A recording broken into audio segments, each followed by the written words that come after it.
The live TV, सच सबसे आगे। नमस्कार, द लाइव टीवी आप देख रहे हैं, आपके साथ मैं हूं आदित्य कुमार। इजराइल ने जब से जमीनी लड़ाई शुरू की है तब से इजराइल को बड़ा नुकसान हो रहा है। जब तक वो एयर स्ट्राइक कर रहा था तब तक तो उसके पलड़े में मतलब चीजें थी, और वो इसलिए थी क्योंकि वो मासूमों की जान ले रहा था, वो मासूमों को निशाना बना रहा था, वो मासूम बच्चों को मार रहा था, महिलाओं को मार रहा था, वहाँ पर जो मासूम बुजुर्ग हैं उनको मार रहा था। मतलब मासूमों की हत्या करके वो अपनी जीत हासिल करने की कोशिश कर रहा था। अब जब उसने ज़मीनी लड़ाई लड़नी शुरू की है तो उसको एक के बाद एक बहुत बड़ा नुकसान होता चला जा रहा है।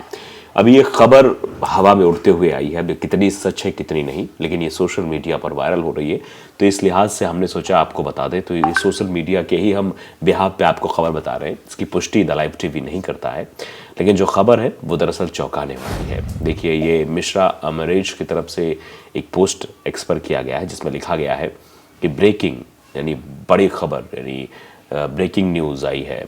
The family of the president of Israel, यानी इज़राइल के राष्ट्रपति की जो फैमिली है, इसाक हेरजोग जो कि वहाँ के राष्ट्रपति हैं, has lost contact with his son, यानी उन्होंने अपने पुत्र से उनका कनेक्शन लॉस्ट हो गया है, यानी उनकी कोई बातचीत नहीं हो पा रही है, उनका कोई संपर्क जो होना था वो टूट गया है संपर्क।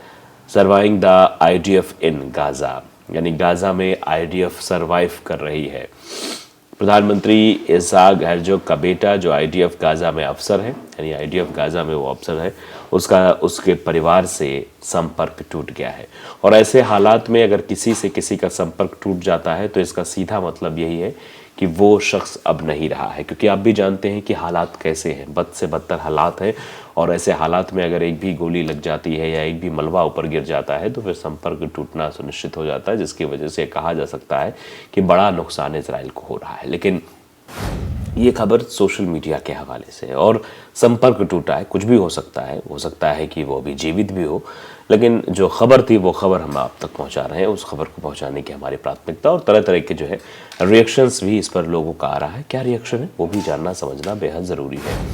देखिए, बेन सपेरा नाम से एक मतलब एक्स यूज़र है, लिखते हैं ये सिंपैथी गेम है, ये एक मतलब सहानुभूति गेम खेला जा रहा है इजराइल की तरफ से, क्योंकि इंटरनेशनल प्रेशर को ओवरकम करना है। मतलब जो इंटरनेशनल प्रेशर ऊपर से पड़ रहा है, क्योंकि मासूम बच्चे मर रहे हैं, अमेरिका स्वयं चिल्ला चिल्ला कर कह रहा है कि अब नहीं होना चाहिए, बंद होना चाहिए।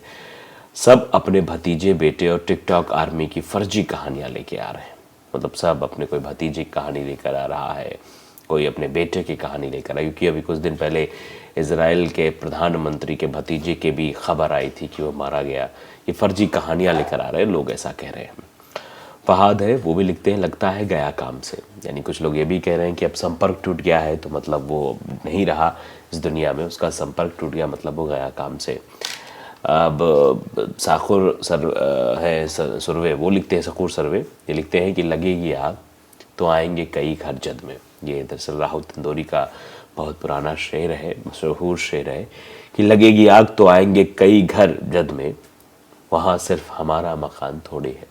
यानी जब आग लगती है तो वो किसी का मकान नहीं छोड़ती है, वो तो अपना आग बढ़ती जाती है। तो ये शेर भी जो है शेयर किए जा रहे हैं।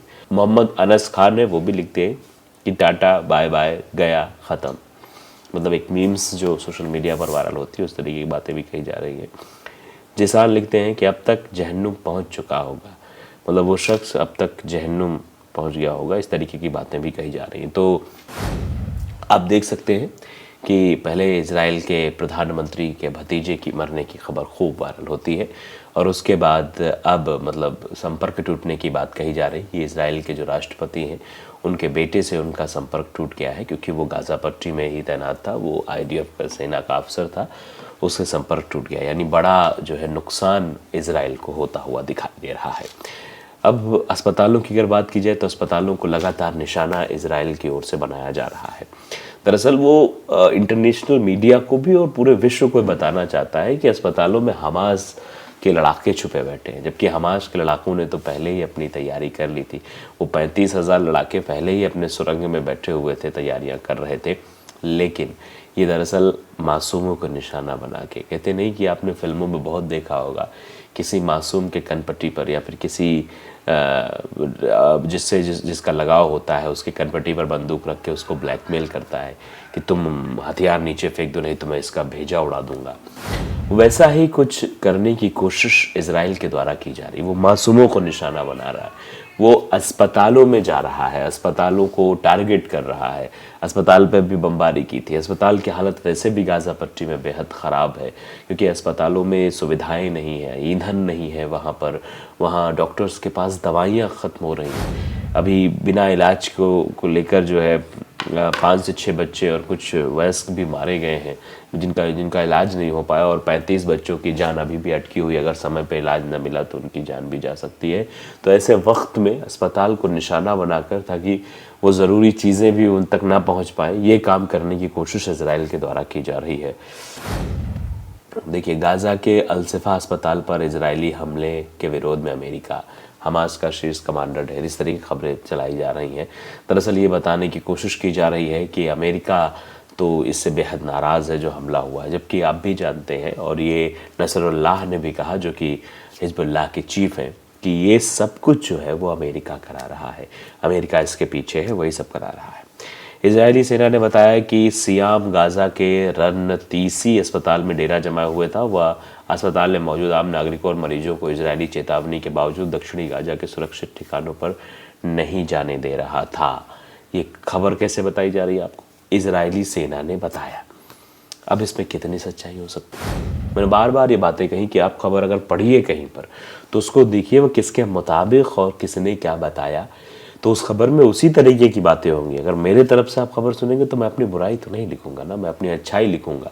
तो उसी हिसाब से खबर है, आप देख सकते हैं। गाज़ा के अल-शिफा अस्पताल पर बीते दिनों हुए हमले में 22 लोगों की मौत हो गई थी।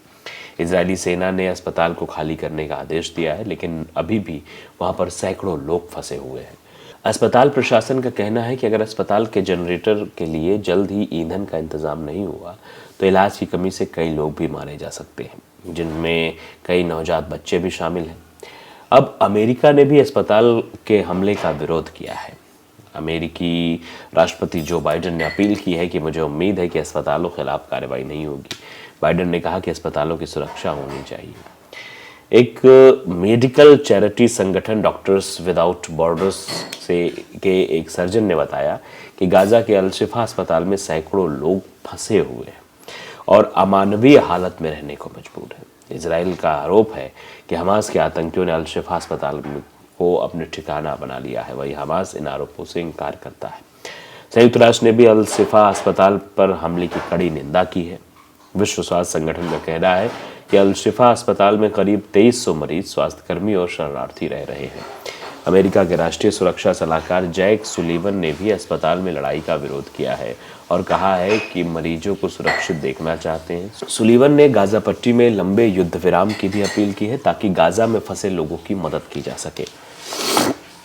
तो आप समझ सकते हैं कि लगातार जिस तरीके से इजराइल की हिमाकत है वो दिखाई दे रही है। इजराइल कैसे अस्पतालों को निशाना बना रहा है और उसमें एक एंगल जोड़ दे रहा है कि हमास का अड्डा है, जबकि हमास इस बात से साफ इनकार कर रहा है।